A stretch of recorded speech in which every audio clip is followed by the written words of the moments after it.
I feel like every time I sit at this table, I'm going to give you like some sort of lesson.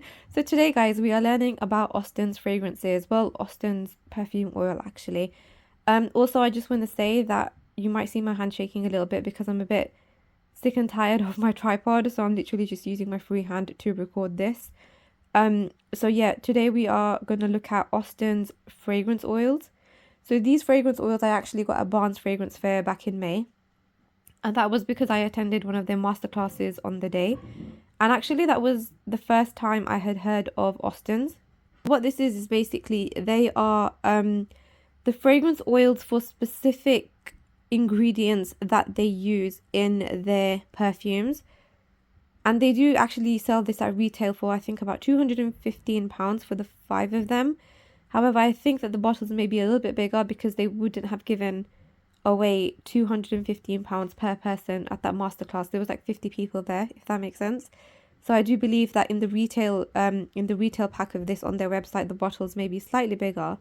But yeah, these are their fragrance oils in their natural form, which they use in their fragrances. We've got cashmere in, we've got patchouli heart, we've got cedarwood, we've got jasmine absolute, and we've got rose oil Esparta.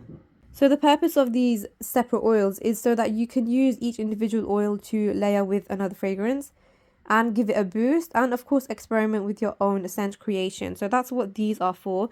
And with it as well, you actually get like this glass dabber, which you can use to apply the oil directly on your skin. I'm going to go through each fragrance oil very briefly and very quickly just to tell you what it smells like. But the one I'm going to go into a bit more detail is rose oil Esparta. And there's actually a reason for this. So rose oil Esparta, or rose Esparta oil, sorry. This is basically Turkish rose. Sorry, I'm losing my voice there. So this is basically Turkish rose, also known as rose damascena. Now, I have experimented with 3 different Turkish rose scents, and I have concluded that it's not for me.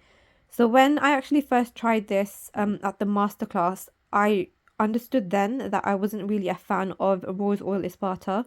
I found that same experience with the other 2 fragrances that I've tried since then as well. So when first applied, Turkish rose smells like a rose syrup, but then it starts picking up in density and it becomes like a sweet, jammy, creamy scent. And for me personally, it doesn't sit well with me at all. Like, it feels a little bit sickly, creamy sweet for me. Now, that's of course a personal experience, and it's not necessary that everybody is going to feel the same way or have the same experience. But yeah, rose oil Esparta definitely opens more syrupy, but then it becomes more sweet, jammy, and creamy. And you'll find that that's how rose damascena is generally anyway.